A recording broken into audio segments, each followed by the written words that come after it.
তাহলে তওবা বারবার করতে হবে, বারবার করতে হবে। ভেঙে গেলে আরো শক্ত হার্ডলি তওবা করতে হবে, নিজের প্রতি নিজে শাসন চালাতে হবে। এভাবে ইনশাআল্লাহ সামনে আগাইতে হবে। ভারতবর্ষে একজন কবি বলেছেন, আরে ইয়ে কুস্তি তো হয় অমর ভর কি, কবি ও দাবালে কবি তু দাবালে।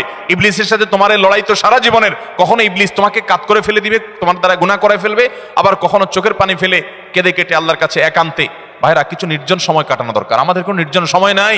নির্জন সময় হলে ওই মোবাইলে আমরা ঢুকে পড়ি, মোবাইল টোবাইল বন্ধ করে ফেলে দিনে রাতে 24 ঘন্টার ভিতরে 5 ওয়াক্ত নামাজের পরে আগে যে কোনো সময় অন্তত 2-4-5টা মিনিট একটু চিন্তা ভাবনা করবেন, একটু নিজের হিসাব মিলাবেন, আল্লাহর সাথে কথা বলবেন। আজকে একটা গুনাহ হয়ে গেছে, আজকে একটা কাস্টমার মহিলা আসছে, তার সৌন্দর্য দেখে তাকে নিয়ে বাজে চিন্তা জল্পনা কল্পনা করেছি, নোংরামি করেছেন, গুনাহ কাজ করেছেন। কোনো কাস্টমার এসেছে, তার সাথে ফাঁকি ঝুঁকি দিয়েছেন, 2 নাম্বারই করেছেন, মিথ্যা কথা বলেছেন, কিনা দর এত আছে বলেছেন, আসলে এত আসে নাই।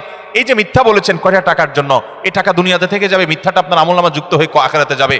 এইসব কথা চিন্তা করে আল্লাহর কাছে চোখের পানি ফেলে একান্তে, আল্লাহ করে ফেলেছি আজকে শয়তানের পালায় পড়ে, আল্লাহ খেয়াল ছিল না, আপনি মাফ করে দেন। মালিক, আপনি মাফ না করলে কিয়ামতের ময়দানের শাস্তি হবে ভয়াবহ। দুনিয়াতে আপনি ছেড়ে দেন, আল্লাহ মাফ করে দেন। মাফ চায়া দুনিয়া থেকে ওইটাকে নিষ্পত্তি করেন, একটু চোখের পানি ফেলেন, সেজদায় পড়ে যান, 2 রাকাত সালাতুত তওবা নামাজ পড়ে আল্লাহর কাছে মাফ চান, এরপরের দিন আরো স্ট্রং করেন। এভাবে আপনি লড়াই চালাতে থাকবেন। আরে এই কুস্তি তো হয় অমর ভর কি, কবি ও দাবালে কবি তু দাবালে। শয়তান গুনাহ কমা আপনার দ্বারা করায় সে জিতে যাবে, আর আপনি তওবা করে চোখের পানি ফেলে গুনাহ মাফ করিয়ে তারপরে আপনি শয়তানের উপরে জিতে যাবেন। তওবা করতে থাকবো তো ইনশাআল্লাহ। তওবা করতে কখনো ক্লান্ত হবেন, তওবা অব্যাহত রাখবেন, অনবরত রাখবেন। দুনিয়াতে কোনো ফেরেশতা মানুষ নাই, সবাই গুনাহ করে।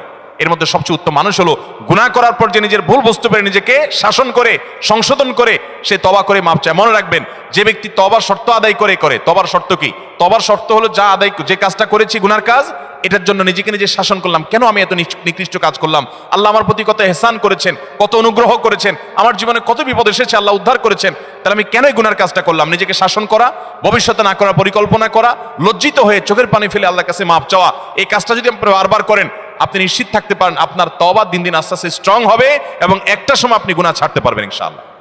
এই জন্য তওবা কখনো ছাড়া যাবে, যতবারই তওবা ভাঙুক, তওবা আরো স্ট্রং করে করতে হবে।